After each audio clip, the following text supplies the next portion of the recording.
ಹುಟ್ಟು ಹಬ್ಬದ ಮಹತ್ವ. ಹುಟ್ಟು ಅಂದ ಮೇಲೆ ಹುಟ್ಟಿದ ದಿನಾಂಕ ಇದ್ದೇ ಇರುತ್ತದೆ. ಹಾಗೆ ಹುಟ್ಟಿದ ದಿನ ಅಂತ ಬಂದಾಗ ಹುಟ್ಟಿದ ಹಬ್ಬ ಅಂತ ಆಚರಣೆ ಮಾಡೇ ಮಾಡ್ತೀವಿ.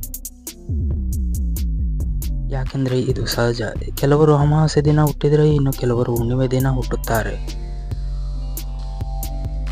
ಇನ್ನು ಕೆಲವರು ಮಂಗಳವಾರ, ಶನಿವಾರ ಹುಟ್ಟುತ್ತಾರೆ. ಇನ್ನು ಕೆಲವರು 2, 11, 20, 29, 4, 13, 22, 31, 7, 16, 25, 8, 17, 26, 9, 18, 27 ಈ ದಿನಾಂಕ ಹುಟ್ಟುತ್ತಾರೆ. ಅವರವರ ಹುಟ್ಟಿದ ದಿನಾಂಕ ಬಂದಾಗ ಅವರವರು ಹುಟ್ಟಿದ ಹಬ್ಬ ಆಚರಣೆ ಮಾಡ್ತಾರೆ. ವಿಷಯಕ್ಕೆ ಬಂದರೆ ಇದು ತಪ್ಪು. ಯಾಕೆಂದರೆ ಹುಟ್ಟಿದ ದಿನದಲ್ಲಿ ಹುಟ್ಟಿದವರು ಹುಟ್ಟಿನಿಂದಲೇ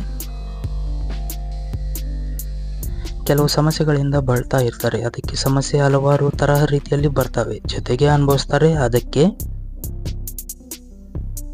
ಹುಟ್ಟುಹಬ್ಬ ಅಂತ ಬಂದಾಗ ಪ್ರತಿ ವರ್ಷ ಜಾಸ್ತಿ ಆದಾಗ ಮನುಷ್ಯನ ಅಭಿರುಚಿ, ಆಸಕ್ತಿ, ಯೋಚನೆ ತರ ರೀತಿಯಲ್ಲಿ ಹೇಗೆ ಬದಲಾವಣೆ ಆಗುತ್ತದೆಯೋ ಹಾಗೆ ಅದಕ್ಕೆ ಹುಟ್ಟಿದ ಹಬ್ಬ ಅಂತ ಬಂದಾಗ ಹುಟ್ಟಿದ ನಕ್ಷತ್ರ ದಿನದಲ್ಲಿ ಆಚರಿಸಿದರೆ ಸಿದ್ಧಿ, ಬುದ್ಧಿ, ಧನ, ಅಭಿವೃದ್ಧಿ ಇನ್ನು ಹಲವಾರು ತರ ರೀತಿಯ ಶುಭ ಫಲಗಳನ್ನು ಸಿದ್ಧಿ ಮಾಡಿಕೊಳ್ಳಬಹುದು. ಅದೇ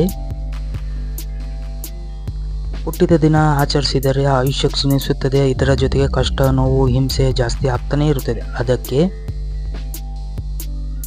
ಕೆಲವು ಹುಟ್ಟಿದ ದಿನದಂದೇ ಅಪಘಾತ, ಜಗಳ, ಮಾರಾಮಾರಿ, ಅಪಘಾತ ಆಗುತ್ತದೆ. ಯೋಚನೆ ಚೆನ್ನಾಗಿದೆ ಅಂದ ಮೇಲೆ ಭವಿಷ್ಯ ಕೂಡ ಚೆನ್ನಾಗಿರುತ್ತದೆ ಪ್ರೀತಿಯಿಂದ.